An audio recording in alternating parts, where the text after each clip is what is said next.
చాలా బ్యాలెన్స్డ్గా వెళ్ళాల్సిన అంశం. దీన్ని మొగ్గలోనే తుంచాలి. చూద్దాం. రైట్.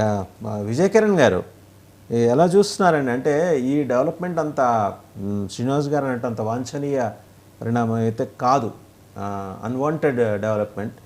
దీన్ని మరి అడ్రస్ చేయకపోతే అసలు ఎంతమంది ఉన్నారు కోవర్ట్లు? ఈ కోవర్ట్లు ఏం చేస్తున్నారు? దీన్ని మరి మీరు అడ్రస్ చేయాలంటే వైసీపీ ఒక మాట అంటుంది, ఆయనకి ఒక అలవాటు ఉంది చంద్రబాబు గారికి, ఫీడ్బ్యాక్ కోసం ఆయనే ఇటువంటివి చేసి ముందర జనంలోకి వదిలి ఫీడ్బ్యాక్ని బట్టి తర్వాత యాక్ట్ చేస్తారండి. సో ఇటువంటి ఈ పసలేని వాదనలు, ఆరోపణలు, వీటికి సమానం చెప్పాలి. మరి గవర్నమెంట్ అయిన తర్వాత సమానం చెప్పాలి. దీన్ని అడ్రస్ చేయకపోతే మాత్రం దీని విపరిణామాలు చాలా తీవ్రంగానే ఉంటాయి. ఎన్డీఏ ప్రభుత్వం రాష్ట్రంలో మరి సిద్ధంగా ఉందా వీటిని అడ్రస్ చేయడానికి, లేకపోతే ఆరోపణలు వస్తుంటే నిమ్మకు నీరెత్తినట్టు ఉంటుందా? గుడ్ మార్నింగ్ అండి, మీకు ప్యానల్ సభ్యులకి 99 వీక్షకులందరికీ కూడా శుభోదయం అండి. అంటే ఇప్పుడు చాలా చాలా ఇంపార్టెంట్ అయిన సబ్జెక్ట్ ఇది. గతంలో ప్రభుత్వం అంటే ప్రజాపాలన, అధికారులు వారి సర్వీస్ రూల్స్ ప్రకారం పనిచేయటం, ఆ విధమైనటువంటి ప్రాక్టీస్ ఉండేది. ఈ 19 నుంచి 24 వరకు ఉద్యోగస్తులు ఇదేదో సర్వీస్ రూల్స్ కాకుండా పొలిటికల్ రూల్స్ ఫాలో అవ్వటం మొదలుపెట్టారు. దానివల్ల ఆ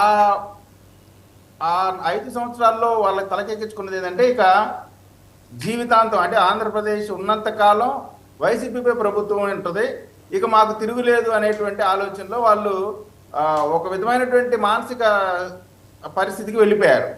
ఆ ఊహించని పరిణామంతో ఈ 164 సభ్యుల సంఖ్యతో విజయ దుందుమి మోగించిన తర్వాత దాన్ని జీర్ణించుకోలేకపోతున్నారు ఎవరు?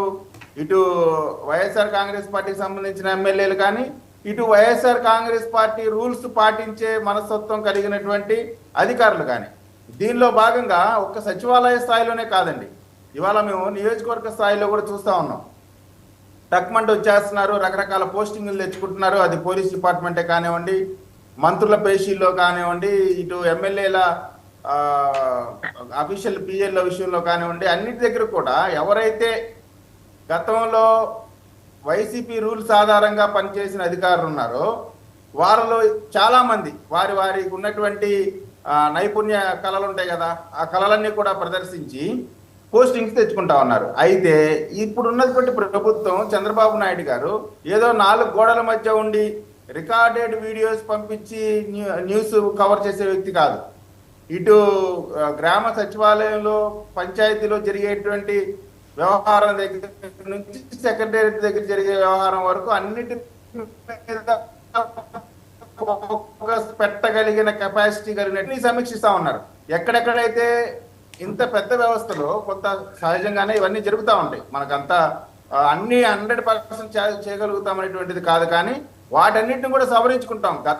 ఇప్పుడు ఎప్పుడూ లేదు. మనం చూస్తున్నాం, ఇన్ని ప్రభుత్వాలు మారుతా ఉన్నాయి, వస్తా ఉన్నాయి, పోతా ఉన్నాయి, కానీ ప్రభుత్వానికి సంబంధం లేకుండా జీవోలు రావడం అంటే చాలా తీవ్రమైనటువంటి కార్యక్రమం అది. దాన్ని ఖచ్చితంగా ఆదిలోనే తుంచివేయాల్సిన బాధ్యత ఉంది. ఏదో తెలుగుదేశం పార్టీ గానో ఎన్డీఏగా కాదు, ఇది సర్వీస్ రూల్స్కి వ్యతిరేకంగా చేసినటువంటి కార్యక్రమం. దీనిపైన కఠినమైన చర్యలు ఉంటాయి. ఎవరైతే వైసీపీ రూల్స్ ఆధారంగా పనిచేస్తా ఉన్నారో వారు ఇప్పటికైనా సరే అక్కడ ఉన్నది చంద్రబాబు నాయుడు గారు అనే విషయాన్ని గుర్తు తెచ్చుకోండి. ఏదో గతంలో లాగా ఏదో ముఖ్యమంత్రి ఇంట్లో కూర్చుంటాడు, మేము ఏ డ్యాన్స్ వేసినా చెల్లిద్ది అనుకుంటే కుదరదు. చంద్రబాబు నాయుడు గారి హయాంలో మీ అందరికి కూడా గుంజిలు తీపిస్తాం ఖచ్చితంగా తప్పు చేసిన వాళ్ళందరి చేత.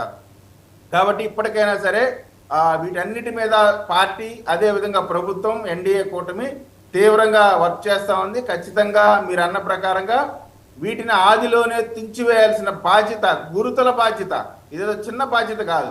ఎందుకంటే అసలు ప్రభుత్వానికి తెలియకుండా జీవో రావటం అనేది చాలా తీవ్రమైంది. ఖచ్చితంగా అదే అంటా ఉన్నారు, గతంలో ఉద్యోగ సంఘ అధ్యక్షుడిగా చేసినటువంటి వెంకటరామరెడ్డి పాత్ర ఇందులో ఉందని. ఎవరి పాత్ర ఉన్నా వాళ్ళందరి మీద కూడా ఖచ్చితంగా తీవ్రమైన చర్యలు ఉంటాయి.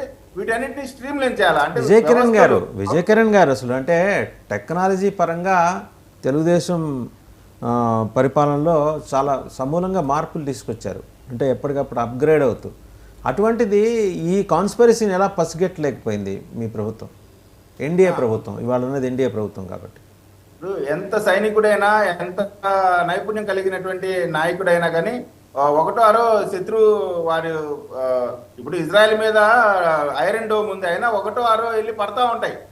దానిపైన ఖచ్చితంగా ఆ ఒకటో రెండో కూడా ఎట్లా ఆపాలి అనే దాని మీద వర్క్ చేస్తా ఉన్నాం. ఖచ్చితంగా ఈ చేసినటువంటి ఈ దుశ్చర్యలు చేసినటువంటి ప్రతి వారు కూడా చట్టపరంగా శిక్ష అనుభవించాల్సినటువంటి అవసరం ఉందని మాత్రం తప్పకుండా చెప్తా ఉన్నాం. లేకపోతే స్థానికంగా కూడా ఇటు డిపార్ట్మెంట్ పరంగా కూడా గతంలో కేసులు పెట్టిన వాళ్ళు, అంటే కేసులు పెడితే తప్పు లేదు, ప్రభుత్వ పెద్దల మనసు గెలుచుకోవడానికి కేసులు పెట్టారు చూడండి.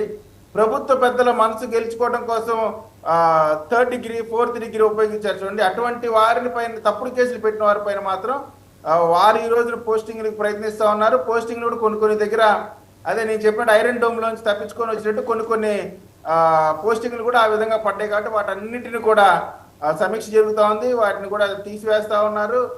ఎవరైతే సర్వీస్ రూల్స్ పాటిస్తారో వారిని మాత్రమే ప్రభుత్వంలో పనిచేసే విధంగా పనిచేస్తా ఉన్నాం.